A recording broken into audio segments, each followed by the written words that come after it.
Hello, my name is Glenn Coombs and I'm standing here in the kitchen of my home in Portland, Maine, and as you can see it's a pretty standard kitchen, not too much different about it. Got a refrigerator over there stocked with all the items that I need, sits alongside a freezer with meats and all of that inside of it. Got some cabinets that got canned goods and boxed goods and mixes, all the things that I need to prepare a great meal.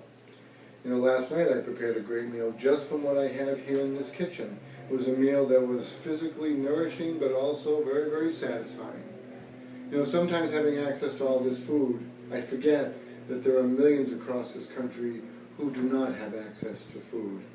I can walk into my kitchen, I can open up my cabinet and I can see the things that I have, canned goods, and I have some boxed goods, coffee, all the things that I need to make a good meal. But a lot of Americans, when they walk into their kitchens and they open up their cabinets, this is what they see. Organizations like Feeding America have done studies that show that just here in the state of Maine, 15.3% of our population don't know where their next meal is coming from. An organization like World Hunger studied hunger across the United States and found that 14% of households had no idea how they were going to feed themselves or their families. That translates to 17.5 million households across this country.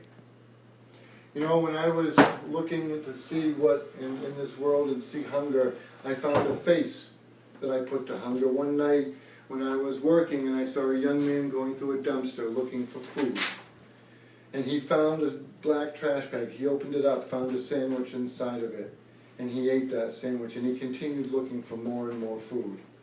He walked past me out to a trash can on the side of the street where he continued to look for food inside, and it was at that moment that I realized the problem of hunger in this country, because I was able to put a face on that hunger. We have a lot of things that we can do in this world to help deal with hunger. There are faith-based organizations, churches, food pantries, and soup kitchens, all that take in work to help solve this issue of hunger.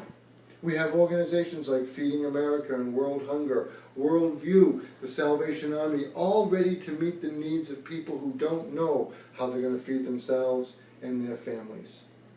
We can just simply donate goods to these organizations and they'll make sure that it gets to the places where it needs to be. And most importantly, we can volunteer our time. We can give of ourselves to help those in need. In conclusion, hunger is a problem that is all across this country, and it touches almost every life. It touches black and white. It touches Republican and Democrat. It touches old and young. It doesn't matter whether you're blue collar or white collar. There's hunger in our backyards all across this nation, and each and every one of us can do something about it. We can work with these faith-based organizations. We can give goods and products to the food pantries and to the soup kitchens. We can help those organizations that are helping to feed the hungry of this country. And most of all, we can give of our time and our talents to assist others in helping solve the issue of hunger in this country. Together, you and I can do this. And we can turn this empty cabinet, and we can turn it into this. Thanks for watching.